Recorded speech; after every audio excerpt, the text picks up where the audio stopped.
If you're watching this video, it means you have seriously decided to manage the future of your business, not just put out fires. This video is a continuation of the one on strategic planning where we introduced you to strategic planning, and if you haven't watched it yet, then we recommend to start with it.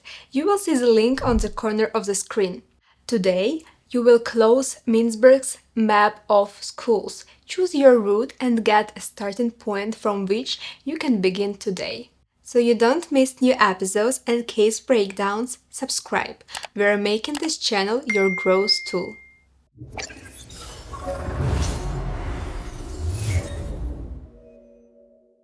Hi friends, you're on the channel Making Business Simpler, where technology meets ideas. I'm Anastasia Impiridi, founder of Scholar Global, with plenty of bumps and bruises in strategic planning.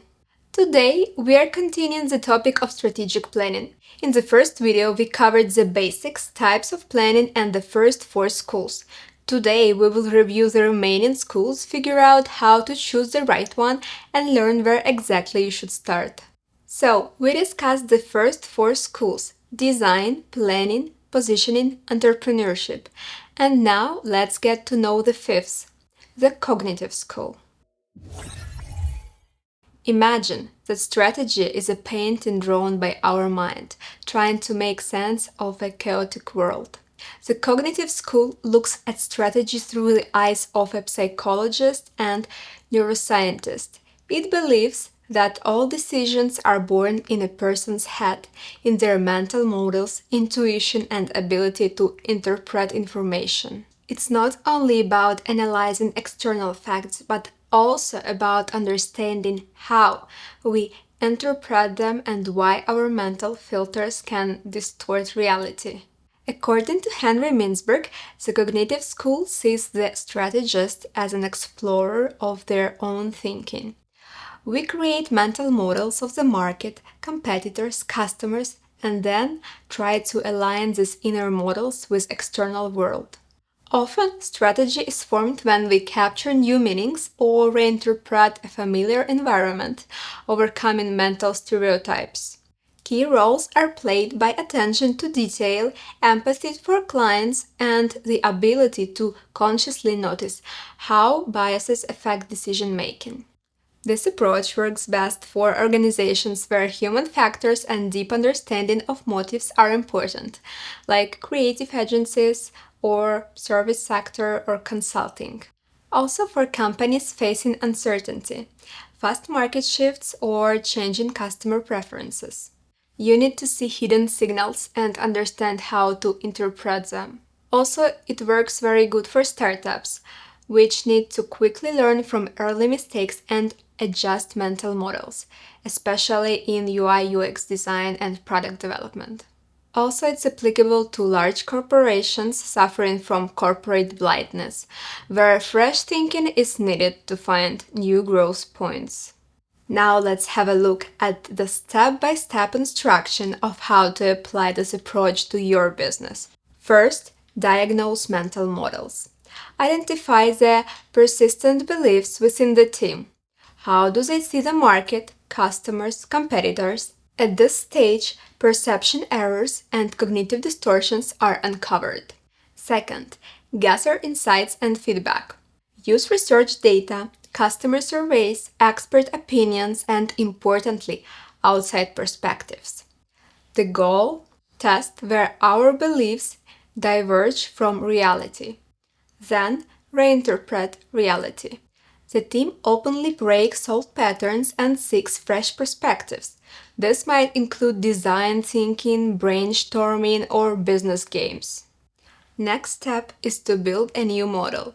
After reevaluating old assumptions, an updated picture of the market and strategy is created. For example, realizing that your client is not just a buyer, but a community requiring a unique approach. And finally, work on ongoing reflection and adjustments. Regularly check if your mental model has hardened again. This could be a feedback day with employees, clients, or challenging top managers with unusual questions. Let's have a look at some real-life company examples. Sony. After Walkman's success, Sony believed any of its audio products would sell, but competitors like Panasonic or Philips offered new formats and prices, and Sony's sales fell. Workshops and research revealed that customers wanted more diverse devices. This reset Sony's mental model and led to CD players and mini discs. Lego. Sales were falling as kids shifted to video games. The company studied kids' behavior and realized it needed to combine physical bricks with digital elements like games, mindstorms, robots. This cognitive shift restored Lego's popularity. Procter & Gamble. Through the Consumer's Mind Lab, psychologists studied emotional reactions of homemakers to detergents. They discovered people valued care more than technical features. Ads and packaging were reworked around family values, boosting sales. According to McKinsey, firms focusing on empathy and cognitive research, like psychographic segments or in-depth interviews, saw profits grow by 10% in the first year. If the strategy roadmap makes sense to you, drop a like. That way I'll know you want more practical videos. The next school is the learning school. Imagine that strategy is not a rigid plan, but the result of continuous learning adventure for the entire organization. The learning school believes that the best way to create strategy is to filter actions and ideas through practice. Try, analyze result, learn, and try again. There is no single main brain here. Instead, the whole company learns from failures and successes, shaping strategy step by step. According to Henry Mintzberg, the learning school sees strategy as an evolutionary process. It gradually emerges through experiments, market observation, and internal transformations. Each department and each employee can contribute, while leadership doesn't dictate from the top but instead creates conditions for constant self-learning. The result is an emergent strategy growing from the bottom up, influenced by real events and ideas born in the flow of daily work. This strategy shows the best results for dynamic industries, where the market changes faster than you can draft detailed plans, like IT, biotech, and so on. And also for medium and large companies with complex structures and hierarchies. It's crucial to tap into collective intelligence and diversity of ideas. Also, situations of uncertainty or crisis, when old strategies don't work anymore and the future is unclear. Businesses with an experimental culture, unafraid to test new processes, products, and formats. Let's walk through the step-by-step process of putting this approach into practice. First, create a learning environment. Leaders must give teams the right to make mistakes and experiment. A culture is formed where analyzing both successes and failures is valued. Second, bottom-up initiative. Any employee or team can propose improvements, new ideas, or projects. The key is not to shut them down, but to consider them and, if appropriate, greenlight pilots. Analyze results and share knowledge. Regular meetings are held to discuss what worked and what didn't. Ideally, there is an internal knowledge base where lessons and hacks are recorded. Also, emergent strategy adjustments. Successful experiments are scaled and formalized. Failed ones still provide insights into what not to do. Strategy gradually takes shape. And finally, the continuous cycle. The key to the learning school is repeating the cycle. Try, analyze, adjust, share lessons, move forward. Let's explore a few practical cases from well-known companies. 3M is famous for its culture of innovation. Employees get 15% of work time for personal experiments. Post-it notes, one of the brightest results. Glue with wick adhesion, initially a failure, became the basis of an iconic product. Constant internal experiments created hundreds of new products, cementing 3M's reputation as an innovation leader. Google. It introduced 20% time. Engineers could dedicate 20% of their time to personal projects. Many services, like Gmail or AdSense, were born this way, tested, polished, and then became strategic products. The trial and error model with quick iteration helped Google expand fast while keeping a startup's creative spirit despite massive growth. Toyota. The Kaizen approach, which means continuous improvements, is embedded in corporate culture. Any worker can stop the assembly line to fix a problem. The whole organization is structured to identify small problems daily, solve them, and share experiences. As a result, Toyota achieved high reliability and quality, became a global leader in automotive, and spread lean production worldwide. Now some interesting statistics. A Deloitte study showed that companies allowing employees to experiment without fear of punishment for failure are 32% more likely to enter new markets and launch innovative products. Let's head to the Power School. Imagine an ancient castle where courtiers, advisors, and knights compete for influence over the king. The Power School sees strategy exactly this way. As a result of competing interests, political alliances, and behind-the-scenes negotiations inside and outside the company. Here, strategy is shaped by who can push through their position, uniting resources and people around their ideas. According to Henry Mintzberg, the Power School views strategy not as a brilliant idea of one single leader or the outcome of formal analysis, but as the product of a complex political game. Organizations consist of groups and individuals, each with its own goals and ambitions. Strategy arises through compromises, pressure, and coalition building, often far from a rational model. The Power School doesn't see this as negative. Sometimes the ability to be flexible and negotiate allows a company to survive and adapt in tough conditions. This framework is well suited to large corporations with multiple layers of management and influence groups like holdings or state-owned enterprises. Also to mergers and acquisitions, when different cultures and teams must agree on how to coexist. Industries with strong government influence, like oil and gas, energy, or infrastructure, where politics and lobbying heavily impact strategy. And also situations where survival in the market requires active negotiations and alliances, like airline or pharmaceutical consortia. Here is a step-by-step guide on applying the method to your business. First, identify power centers.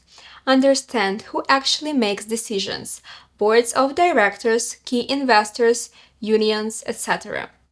Analyze interests and motives. What do these centers want? Profit, political giants, social stability, image. Knowing their motives helps build relationships. Then, build coalitions and alliances. To advance a strategy, find allies. A major shareholder may back your idea if you open new opportunities. A regulator may ease requirements if it sees social benefits. Then, negotiate and allocate resources.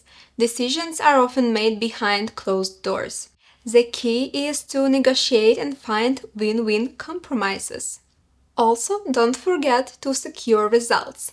Once a strategy is pushed through, lock in agreements legally and organizationally. Create new departments, appoint loyal managers, or update statutes and regulations.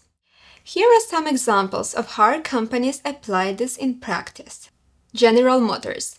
Its divisions competed for budgets and influence, while unions also had strong leverage. Strategic decisions were shaped not only by economics but by old guard, influence, and labor negotiations. Uber. Rapid global expansion came with conflicts against taxi unions and regulators. Uber struck deals in some cities, went to court in others, while internally changing top management multiple times. Strategy, from pricing to hiring, was defined through politics and lobbying. Boston Consulting Group once mentioned that 70% of successful strategic alliances between companies were formed based on behind-the-scenes negotiations and personal chemistry between leaders, not purely economic logic. This underlines the power of informal influence in external strategy.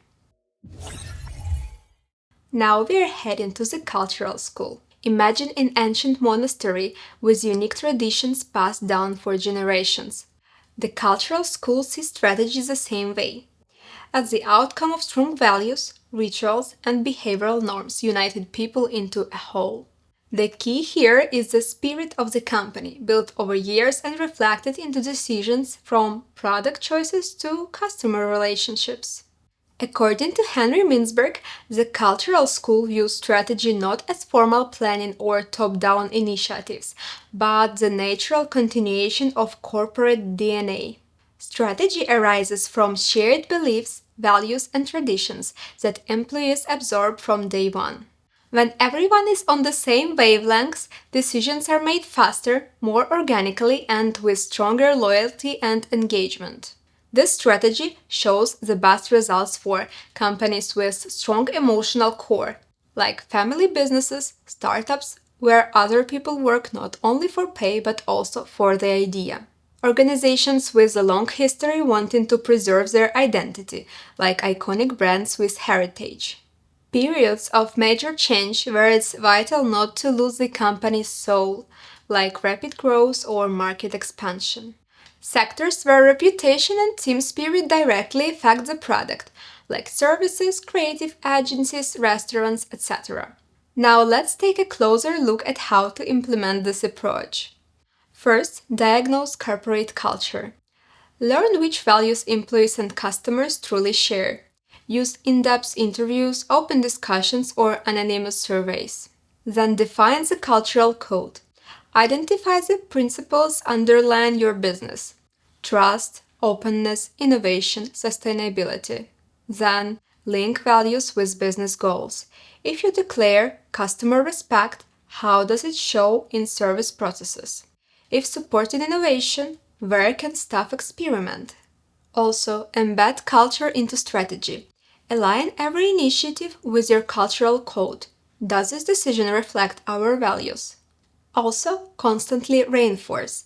Involve cultural carriers, like company veterans or opinion leaders, in mentoring. Create rituals and traditions, team meetings or corporate events to keep values alive. Now, let's review real-life business cases that illustrate this approach. First one is Starbucks. Howard Schultz built culture around the third place between home and work, where customers feel warmth and service. Respect for baristas, attention to details, authentic atmosphere all became the foundation for Starbucks' expansion strategy. Patagonia. From the start, Patagonia embedded environmental and social responsibility into its values. Products reflected care for nature and projects supported ecology. Every strategic decision, from jacket design to campaigns, was aligned with the principle, "Don't harm the planet." Now some interesting statistics. In 2022, Gallup mentioned that employees with a strong emotional connection to company values are 3 times less likely to consider leaving and are 27% more productive. Now we are moving to the environmental school. Imagine the sea, with your business as a ship sailing on it. The environmental school believes that strategy is shaped not only by your internal resources or leadership talents, but largely by the weather around you.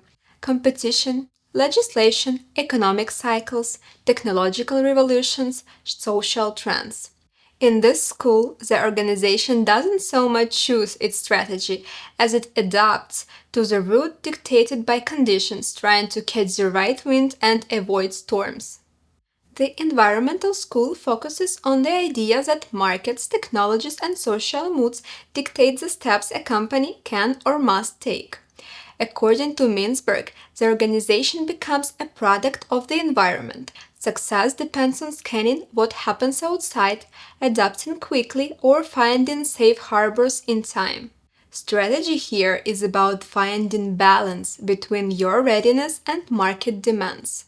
This framework works best for industries with rapid technological change, like IT or fintech, companies in heavily regulated sectors, like pharma, energy, or telecom, where constant legal shifts impact business.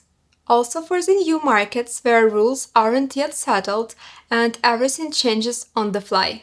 And finally, for the environments with intense competition, requiring constant analysis of competitors, global trends, and fast-changing customers. Now, let's go through the detailed steps of using this approach in your business. Regularly monitor the environment. Build an early warning system, like market analytics, industry media, expert interviews. The more data you have, the better you can react. Also, don't forget to use SWOT with external focus. Emphasize O and T. What opportunities come from new tech or laws? What threats arise from competitors and changing clients? Use the adaptive planning. Avoid rigid 5 to 10-year plans. Prepare scenarios. Plan A may work now, but if the environment shifts, you will need a ready Plan B. Use the flexible operating model. Structure your organization to quickly redirect resources where needed. Also, don't forget about internal readiness audit. Check whether your company can adapt, reskill staff, change product lines, partner when required. Let's see how actual companies have put this method into action. Intel. Facing market saturation in memory chips and heavy Asian competition, Intel pivoted to microprocessors. As PCs grew popular, Intel caught the wave and became CPU leader. Nokia. Once a cable and rubber company, Nokia moved into mobile phones, riding a growing demand wave. Huge success followed, but when the world shifted to smartphones, Nokia failed to adapt, showing the downside of the environmental school logic. Netflix. As broadband became widespread, Netflix realized DVDs were outdated. Switching to online streaming let it ride the winds of change and become the global leader in video streaming. Deloitte once mentioned that companies using scenario planning and constant environmental monitoring reacted to market shocks like economic crisis 30% faster. Now, let's have a look at the configuration school. Imagine business not as a single image or model, but as a set of states and transitions. The configuration school argues that companies go through phases: startup, rapid growth, stability, crisis, etc. And in each, strategy logic changes. The strategic task is to identify the current state and prepare for the next transition, which reshapes the entire business configuration. Mintzberg describes the configuration school as an orchestra of schools, integrating other ideas but tied to company stages.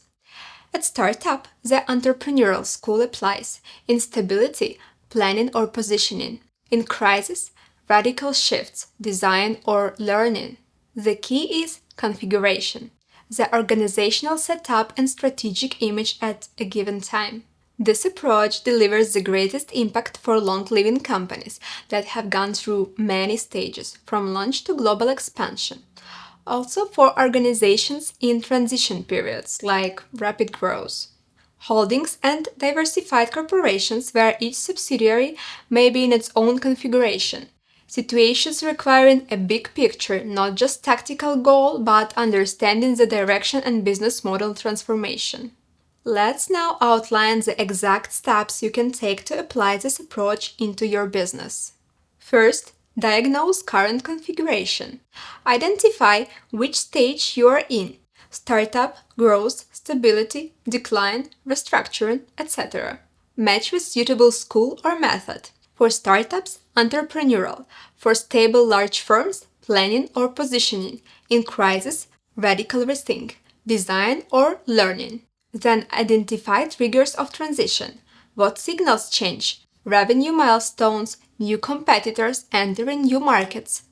Select transformation tools. Moving from growth to diversification, use M&A, new management structures, Financing methods. Monitor and adjust. Configurations are temporary. Be ready for the next stage shift so you don't get stuck when the market moves on. Let's have a look at some real-life company examples.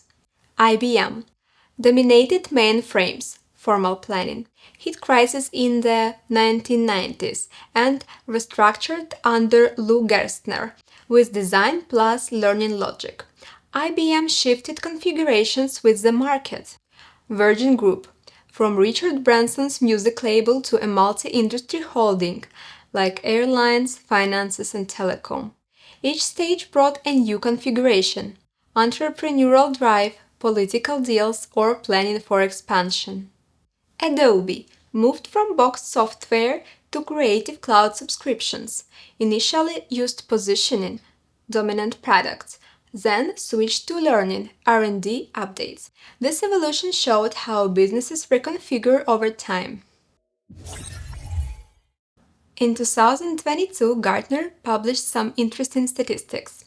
About 70% of companies that quickly reconfigured structure and processes for new markets, for example, from retail to e-commerce, kept from 80 to 90% of revenue even in crisis. So each school offers its own view of how and why strategy is born, and presents a set of principles and its own way of combining them. But in reality, to build an effective and sustainable business, entrepreneurs need to understand that there is no single correct school of strategic planning. Successful companies often combine several approaches, choosing the one that fits current market conditions, stage of development, and internal culture. For example, a startup may use the entrepreneurial school, creativity, risk, rapid adaptation, while a mature corporation may lean on a planning or positioning, detailed analysis, systematization. When the configuration changes, new markets, restructuring, the approach shifts again. Now, a practical advice. Run diagnostics. Define which phase your business is in and what the environment demands. Flexible entrepreneurship, precise calculation, or alliances. Choose tools consciously. Apply different schools as a toolkit for specific tasks. Try our test to find insights on how your principles, external and internal factors influence effectiveness, and make an informed choice. Stay flexible. The business environment is volatile. Regular strategy reviews and flexible combinations keep competitiveness. Find your own balance between operational, tactical, and strategic planning. This balance depends on scale, stage of growth, and external factors. If you want to apply this to your real tasks, subscribe. The next episode will feature practical breakdowns. Friends, now that you know the schools of strategic planning, let's figure out how to choose the one that fits your business best. You didn't watch this far for nothing, right? Time to set things straight. Assess your company's stage of development. Every business goes through phases: startup, steady growth, maturity, or even crisis restructuring. Starting out with few formalities and fast-changing ideas? Look at the entrepreneurial school or learning school. A big business needing clear plans, KPIs, and resource allocation? Consider planning or positioning. Undergoing global changes? Think about the design school for creative restart, or flexibly shifting configurations, the configuration school. Now a short example. A small IT startup constantly prototyping and exploring markets will rely on entrepreneurial and learning styles. A large industrial holding with subsidiaries worldwide will need planning and positioning to coordinate all branches. Look at your team culture. Corporate culture is like a genetic code of business. If you value warm atmosphere, traditions, and one big family, the cultural school roots strategy in shared values. If you have complex internal politics or need backroom deals with partners, the power school fits. If your motto is stay flexible and keep learning, the learning school is the right fit for you. A short example. A family coffee shop where every barista feels like family will bet on culture and a bit of design. A big retailer negotiation hard with suppliers and officials cannot avoid politics and power. Evaluate external factors. Markets often feel like stormy seas. In turbulent industries, look at the environmental school. Scanning trends, adapting to storms, catching the winds. In stable niches, manufacturing, trade with steady demand, classic planning and positioning work. If new competitors or tech appears every quarter, rely on fast learning and entrepreneurial intuition. A short example. A small town salon chain can plan a year ahead, knowing competition is low, but mobile app developers must adapt in 6 months. Survival requires learning or entrepreneurship. Check leadership style and resources. Visionary craving freedom and creativity? The design school is for you. Excellent numbers lover? The planning school provides structure, forecasts, and roadmaps. Love winning wars with competitors? The positioning school will resonate. Also factors in budget, expertise, and time. No big research budget? Formal schools may not fit right now. With limited resources, use entrepreneurial and learning logic. Try fast, learn fast. Mix and combine approaches. Remember, schools are not mutually exclusive. Use SWOT from design, hire experts for forecast from planning, while still learning from experiments from learning. A strong culture doesn't exclude scanning the environment or positioning against competitors. A short example. Starbucks combines strong culture, like third place values, barista trust, with positioning, competing with other chains, expanding products.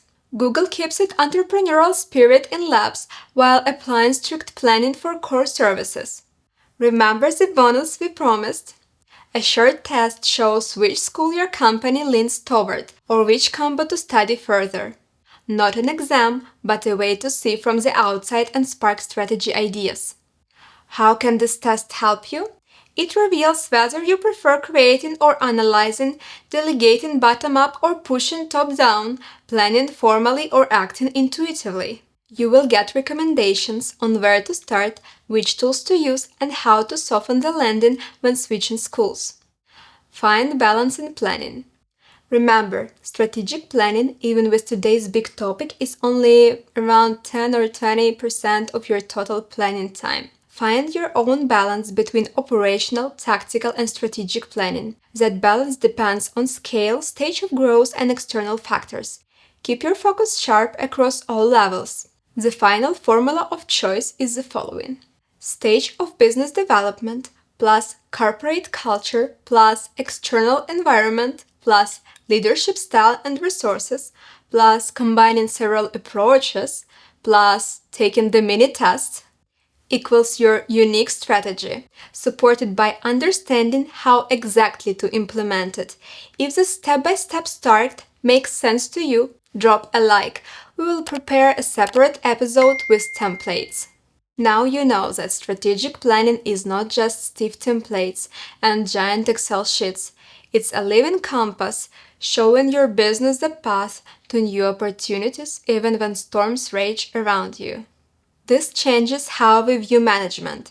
Strategy is not the privilege of giants, but a tool any entrepreneur can use, from a corner cafe to an international holding. The key is choosing the approach that resonates with your stage and unique culture. Remember one thing: you don't need to dive headfirst into strategy with pile of paperwork. Just take the first step. Recognize where you are, where you want to go, and choose the right tools. Once you do, all plans, actions, and decisions will form a single picture, and your business will grow more systematically. And I want you to leave this video with slight inspiration.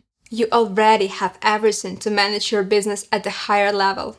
Strategy is not something out of reach, but your way to design the future based on today's opportunities.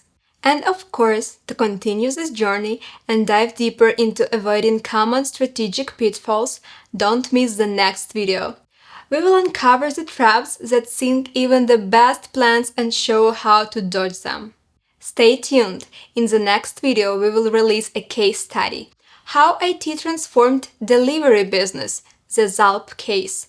Don't miss it. See you very soon.